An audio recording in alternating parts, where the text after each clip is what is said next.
Olá, hoje iremos falar sobre um tema muito importante, sobre indicações de cesariana. Sim, você sabia que cesárea é uma cirurgia de grande porte, e ela só deve ser feita com indicação. Ela não deve ser feita sem necessidade, justamente porque é um procedimento cirúrgico que é considerado alto risco, então ela só deve ser feita realmente com benefício para a saúde da mãe e do bebê, ou seja, em casos de realmente em que ela seja necessária, de urgência ou emergência ou necessidade. Por isso que as cesáreas eletivas ou marcadas ou agendadas ou feitas sem necessidade trazem muito perigo à saúde da mãe e do bebê. Isso porque é uma cirurgia que são 7 camadas do seu útero que são cortadas. Então, se é uma cirurgia que também traz risco à sua saúde, como hemorragia e tantos outros fatores, como a saúde do bebê, ou seja, tirá-lo antes do tempo, por apressamento, por exemplo, sem necessidade, ele pode ser um bebezinho que tenha desconfortos respiratórios quando nascer ou até fique na UTI neo. Então, a cesárea deve ser feita realmente com indicação. Sem indicação não deve ser feita. E hoje você vai conhecer, as cesáreas com indicação, urgências, emergenciais e até mesmo as necessárias, que no caso são aquelas que acontecem de repente no trabalho de parto. Quero que você saiba também que a cesárea é uma via de santificação para a nossa vida e para a nossa alma. Ou seja, também é uma via muito importante quando feita com necessidade. Ou seja, assim como a fórmula salva vidas, a cesárea também salva vidas. Isso que eu quero que você entenda hoje, quero que realmente você abrace as duas vias de parto. Eu não sou uma doula contra a cesárea, muito pelo contrário. Eu estou aqui para te apoiar no que for necessário. Mas eu quero que você saiba que idealizar o parto, eu sempre falo nesses 5 anos de profissão, não podemos idealizar o parto. Vou ter parto normal, tá tudo indo muito bem. A gente não pode idealizar. Por quê? Porque o parto é uma caixinha de surpresa. Então, por essa razão, eu quero te deixar pronta para as duas vias. E isso começa na gestação, aceitando, Primeiramente, eu quero te convidar a ter a experiência de confiar no Senhor, Porque somente Deus sabe de tudo. E somente Ele que vai saber o desfecho do parto. Mas sempre que eu falo para as meninas, tenham sempre a graça de pedir a Deus para que você e seu bebê tenham saúde. Tendo isso é o que importa. Se você viveu o trabalho de parto e não conseguiu o parto normal, não se preocupe, você não vai ser menos mãe por isso, muito pelo contrário. Você não precisa ter a dor do parto ou ter o seu bebê de forma vaginal para você ser mãe, como muitos dizem, tem que ter a dor para saber o que é ser mãe. Não, não é isso. A cesárea também é uma via de parto. Você está lá, sendo costurada 7 camadas, dando praticamente a vida pelo seu bebê. Então, por mais que o desfecho seja uma cesárea, nunca se diminua. Nunca se sinta menos mãe por isso. E lembre-se também que por mais que você vá até 10 centímetros, 9, 7 e o desfecho seja cesárea, não se diminua por isso. Muito pelo contrário, fique feliz, porque cada contração é importantíssima para o seu corpo e para o seu bebê. E isso temos benefícios de curto a longo prazo. Então quero que você abrace essas duas vias. Coloque sempre no seu pensamento, na sua mente, que o mais importante é que eu e meu filho tenhamos saúde e que tudo fique bem. Claro que essa preparação é importante, ter doula, plano de parto é importante. A gente sabe que isso realmente é essencial. A gente precisa estar preparado para viver tudo isso. Mas o que eu quero que você entenda é que o desfecho do parto sempre está nas mãos de Deus. E o que eu quero é que você nunca se frustre, Tente não se frustrar. E aí você vai trabalhando já na gestação, Porque se você idealizar demais, você vai ficar tão frustrada que no final pode acontecer uma depressão pós-parto.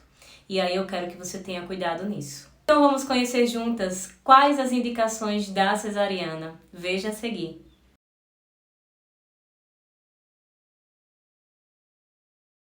Então, a primeira indicação é prolapso de cordão, quando o cordão umbilical sai antes do bebê.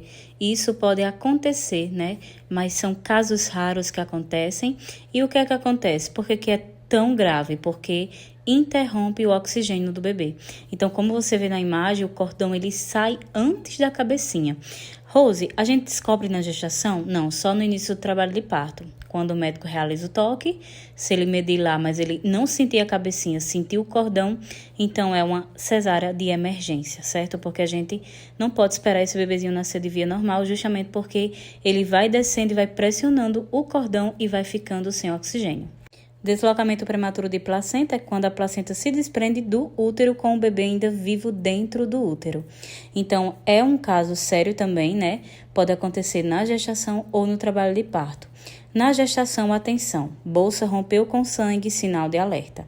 Algo não está bem, deve ir para a maternidade imediatamente. Uma dor abdominal ou um sangramento que escorre pelas pernas, ou fez xixi e está saindo sangue vivo, não é tampão mucoso é diferente. Pode ir imediatamente para a maternidade, porque pode ser que seja um deslocamento prematuro de placenta. Ou no trabalho de parto, os sinais são um sangramento mais que o normal, porque a gente sabe que parto sangra, mas é uma quantidade muito pouca. Ou então uma dor abdominal, ou seja, a contração ela é para irradiar somente na lombar, bacia, pé da barriga. Se essa dor está indo no estômago ou então abdominal, tem algo errado. Pode ser um deslocamento de placenta. E aí a indicação é cesariana justamente pelo risco grande de morte fetal, como também hemorragia. A apresentação córmica quando o bebezinho está deitadinho, né? Então, quando o bebezinho está deitado, realmente não tem como ter o parto normal. Herpes genital, né? Quando a mulher ela está com a infecção, né? Bacteriana lá na vagina, mas não se preocupe que é algo perceptível.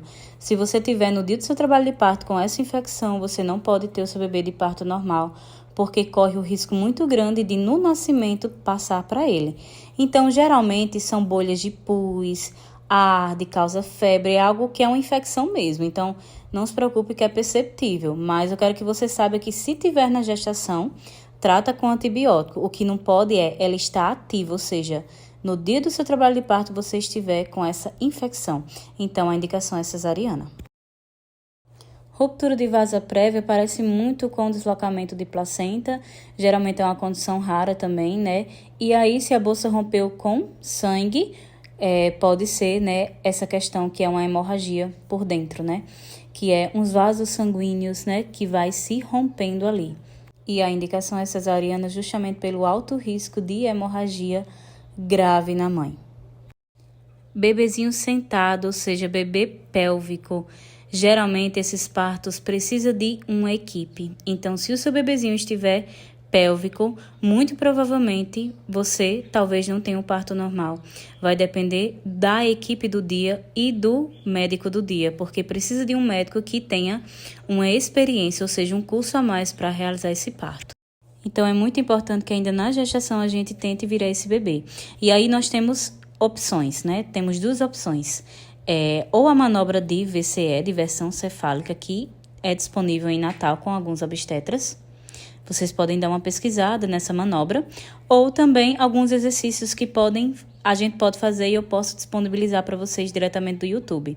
Mas o que eu sempre oriento é que vocês façam uma outra antes de 37 semanas, porque antes de 37 tem chances dele virar. A partir de 37 as chances diminuem, certo? Justamente porque o bebezinho tá maior e o espaço tá muito pequeno. Então, muito provavelmente ele fica lá. Ele adora essa posição também e aí alguns bebês não viram. Mas qual a indicação do Ministério da Saúde? A indicação do Ministério da Saúde é que você espere também entrar em trabalho de parto. Porque muitas vezes com as contrações o bebê pode virar. Isso aí vale também para bebês deitados. Sexta indicação, placenta prévia parcial ou total. É quando a placenta ela se implanta no local errado. Então, geralmente, quando a placenta está implantada e crescendo no local errado, os médicos esperam até 30 semanas, porque até 30 semanas ela pode subir. Mas se chegou 30 semanas e essa placenta não subiu, então temos que marcar a cesárea mais ou menos com 37 semanas, justamente porque esse bebezinho não tem por onde ele passar. Agora vamos para as indicações que são necessárias, né? E eu já vi muito nesses anos trabalhando é a desproporção cefalopélvica, que é a DCP. Eu quero que você saiba a partir de hoje que toda mulher dilata e toda pelve é perfeita para ter o seu bebê, certo? Toda mulher tem passagem. Não caia nessa mentira, né? Como muitos obstetras desatualizados, antigos, inventam para operar a mulher, né? Toca a mulher com 3 centímetros e diz: sua pelve é estreita, sua pelve não passa esse bebê. Isso são mitos, certo? Mentiras de médicos que gostam de operar. Quero que você saiba que a sua bacia é móvel, ela é perfeita para isso. Mas existe sim um probleminha, né, que pode surgir lá no trabalho de parto, que quando diagnosticado é sim uma indicação de cesárea. Isso pelo bem da mãe e do bebê. Muitas vezes é até a mulher mesmo que chega no limite e pede a cesárea.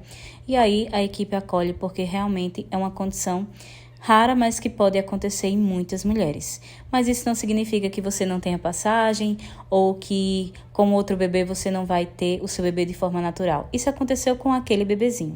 Então você ouviu falar daquela mulher que passou horas com 10 centímetros e o bebê não descia? Então a DCP é isso. Não é diagnosticada com 7 centímetros, com 8, com 9, nem no início do trabalho de parto. O médico tocou você e disse: esse bebê não está descendo, vai para cesárea.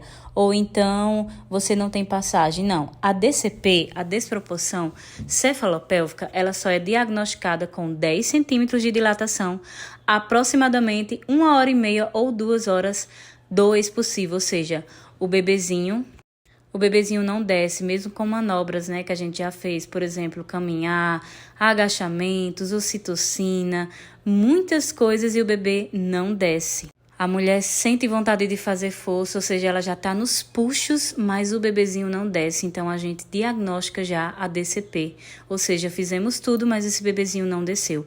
E aí o que é isso, Rose? É apenas a cabecinha do bebê, que é um pouco maior do que o diâmetro da pelve da mãe. Então não é questão de falta de passagem, é apenas que aquela cabecinha é um pouquinho maior do que esse diâmetro da pelve. Outra indicação que acontece também, pode acontecer na gestação ou no trabalho de parto, ou no finalzinho do trabalho de parto, é a frequência cardíaca fetal não tranquilizadora. De repente você está lá dilatando, com contrações boas, mas os batimentos eles dão uma baixada, dá um acelerado ou ele fica oscilando. Pode ser um indicativo de que o bebê esteja sofrendo, ou seja, ele não está bem. E muitas vezes, se a gente faz outras medidas, ou seja, alimenta a mãe, muda de posição, mas os batimentos continuam acelerado ou caindo ou oscilando, a cesárea vai ser a via mais segura, justamente porque a gente não sabe o que está acontecendo ali. Bolsa rompeu com mecônio também não indica cesárea, desde que os batimentos estejam bem. Última indicação, a parada de progressão. É geralmente quando aquela mulher, já ouviu falar naquelas mulheres que está com 7, 6, 8 centímetros, 5 e não dilatou mais, ficou com muita dor e não dilatava, ou as contrações sumiram e não voltaram mesmo com as medidas de ocitocina, caminhar, etc. Sim, existem diversos casos e isso pode acontecer, né? E uma das causas é o emocional, quando a mulher está tensa, ansiosa, preocupada, sofrendo violência obstétrica, tudo pode atrapalhar nesse processo, inclusive a dilatação para, ela não consegue relaxar, as contrações somem, ou então fica naqueles mesmos centímetros e não avança. A gente chama isso de parada de progressão.